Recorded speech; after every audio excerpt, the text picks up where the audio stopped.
Jérémie 18. La parole qui fut adressée par l'Éternel à Jérémie en ces termes: Lève-toi et descends dans la maison du potier, et là je te ferai entendre mes paroles. Je descendis donc dans la maison du potier, et voici, il travaillait sur son tour. Et le vase qu'il faisait, avec l'argile qu'il tenait en sa main, fut manqué. Et il en refit un autre vase, comme il lui sembla bon de le faire. Alors la parole de l'Éternel me fut adressée en ces mots: Maison d'Israël, ne puis-je agir envers vous comme ce potier, dit l'Éternel. Voici, comme l'argile est dans la main du potier, ainsi vous êtes dans ma main, maison d'Israël. Au moment où j'aurai parlé d'une nation, d'un royaume, pour arracher, pour démolir et pour détruire. Si cette nation dont j'aurai parlé revient de sa méchanceté, je me repentirai aussi du mal que je pensais lui faire.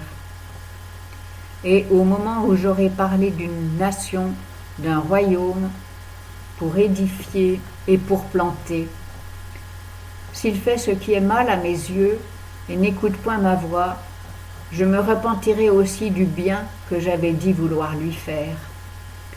Maintenant donc, parle ainsi aux hommes de Juda et aux habitants de Jérusalem, et dis-leur: Ainsi a dit l'Éternel, voici, je prépare du mal et je forme un dessein contre vous.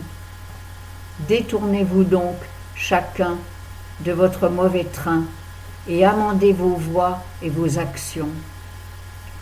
Mais ils disent: c'est inutile, car nous suivrons nos pensées, et chacun de nous fera selon la dureté de son mauvais cœur. C'est pourquoi, ainsi a dit l'Éternel, demandez donc chez les nations qui entendit rien de pareil. La Vierge d'Israël a fait une chose très énorme. La neige du Liban abandonne-t-elle le rocher des champs? Où voit-on tarir les eaux venues de loin, fraîches et ruisselantes? Cependant mon peuple m'a oublié. Il a offert des parfums au néant. On les a fait chanceler dans leurs voies, quitter les sentiers anciens pour suivre les voies d'un chemin non tracé, pour faire de leur pays une désolation, une dérision perpétuelle, en sorte que tous ceux qui y passent s'étonnent et branlent la tête. Je les disperserai devant l'ennemi comme par le vent d'Orient. Je leur tournerai le dos, je ne les regarderai pas au jour de leur calamité. Et ils disent: venez, et formons des complots contre Jérémie.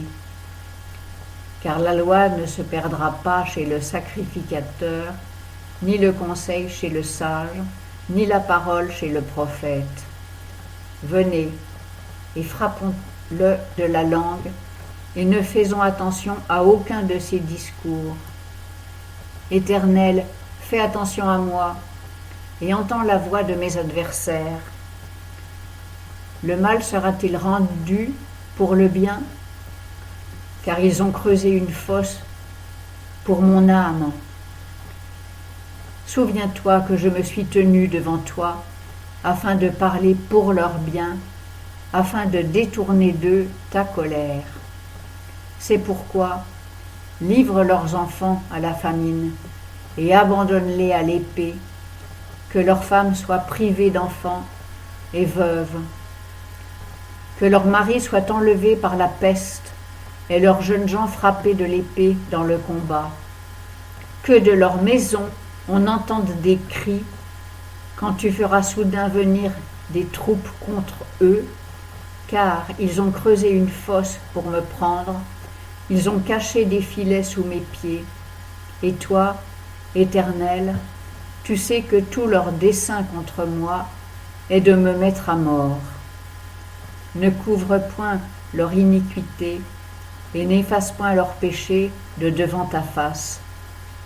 qu'ils soient renversés en ta présence, agis contre eux au temps de ta colère.